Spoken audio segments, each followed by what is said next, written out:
অবশ্যই বিনা দলিলে ইমাম গাজালি রাহমাতুল্লাহ আলাইহি নিজের কিতাব আহইয়া উলুমিদ্দিনের মধ্যে লিখতেছেন, তাকলিদ হচ্ছে কোন মুজতাহিদের তাসদিদকে, মুজতাহিদের ইজতিহাদকে বিনা দলিলে বিশ্বাস করে নেওয়ার নাম হচ্ছে তাকলিদ। এখন প্রশ্ন হলো, হুজুর নবীর কথা ব্যতীত অন্য কারোর কথা বিনা দলিলে কি করে গ্রহণ করতে পারি? তবে একটা লক্ষ্য করবেন, আল্লাহর নবী সাল্লাল্লাহু আলাইহি সাল্লাম এই মুজতাহিদদের ভবিষ্যৎবাণী পূর্বে করে দিয়েছেন। আল্লাহর নবী বলছেন, যখন কোন মুজতাহিদ কুরআন এবং হাদিস থেকে ইজতিহাদ করে মাসলা বের করে, পরিশ্রম করে মাসলা বের করে, সময় ব্যয় করে মাসলা বের করে, ইজতিহাদ করে, আর সেই মাসলা বের করতে গিয়ে যদি সঠিকটা বের করে তাহলে এক নেকি পাবে, আর যদি ভুল করে সঠিকটা বের করে 2 নেকি পাবে, আর যদি ভুল করে তাহলে 1 নেকি পাবে। কথা বুঝতে পারছেন বাবা?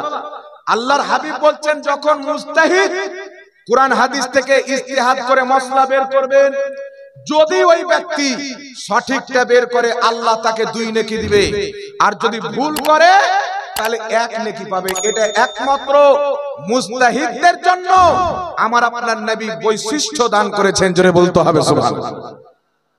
তাহলে কেউ যদি কোনো মুজতাহিদের ইজতিহাদকে মানে, তিনার ইজতিহাদ যদি খাতা হয় তার মানা ভুল হবে না, 1 নেকি পাবে, আর যদি সঠিক হয় তাহলে 2 নেকি পাবে। কিন্তু যখন কেউ মাযহাব মানবে না তো পাগলা কুকুরের মতন হয়ে যাবে।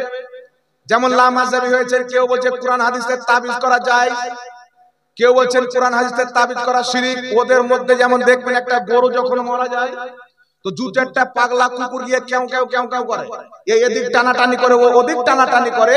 তো এদের মধ্যে জয়টা মৌলবি একটা মাসলাতে কয় রকম মত।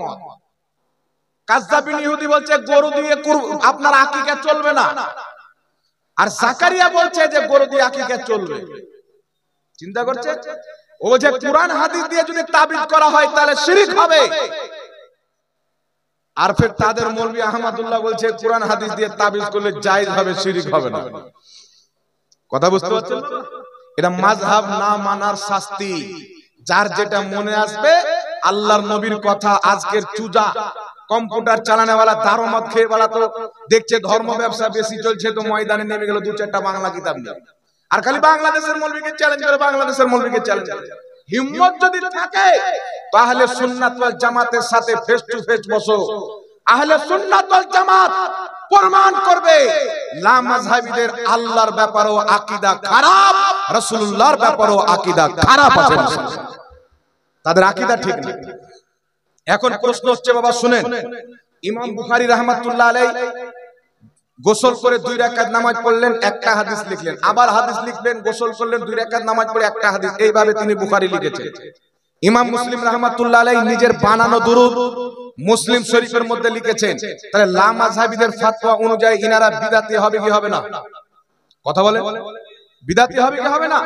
তাহলে এরা যদি মুসলমান থাকে, মুনাফিক না থাকে, তাহলে নিজের ফতোয়া অনুযায়ী তাদের জন্য বুখারী পড়াও জায়েজ নাই, মুসলিম শরীফ পড়াও জায়েজ নাই। এদের নিকটে ইমাম মানা যাবে না, কিন্তু ইমাম ইবনে মাজাহ নিজেই মুকাল্লিদ ছিলেন, ইমাম আবু দাউদ নিজেই মুকাল্লিদ ছিলেন, এমনকি যে তাদেরই গুরু নাসিরউদ্দিন আলবানী ইমাম তিরমিজিকে পর্যন্ত মুকাল্লিদ লিখেছেন। তাহলে তাদের জন্য আবু দাউদ পড়াও জায়েজ নাই, তিরমিজি পড়াও জায়েজ নাই, ইবনে মাজাহ পড়াও জায়েজ নাই। লাস্টে বোঝা যাবে সিহায়ে সিত্তার কিতাব তাদের জন্য নয়, সিহায়ে সিত্তার কিতাব হচ্ছে সুন্নি হানাফিদের জন্য। জোরে বলুন।